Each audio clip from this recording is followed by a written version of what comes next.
గదేదో చిన్న సామెత ఉండే కదా, వండుకున్నోనికి ఒక్క కూర, అడుక్కున్నోనికి 60 కూరలు అన్నట్టు మన కష్టం మీద మనమేదో ఆధారపడి ₹1 సంపాదించుకుంటే సాలీసాలం జీతంతో వచ్చిన జీతం సరిపోక ఆన్నో ఈన్నో అప్పులు చేసుకుంటా ఇంట్లోతో దొప్పులు తినుకుంటా కష్టపడటం జీవితం ఇట్లుంటే మందిని ముంచి నలుగురి మీద చెయ్యి పెట్టి నలుగురికి మాయమాటలు చెప్పే మనుషులు ఎట్లున్నారు తెలుసా?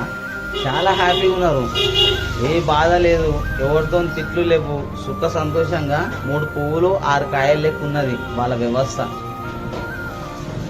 మంచితనానికి పోతే రోజులే లేవు అంటారు కదా, గది నిజమా కాదా మీరే చెప్పుర్రి.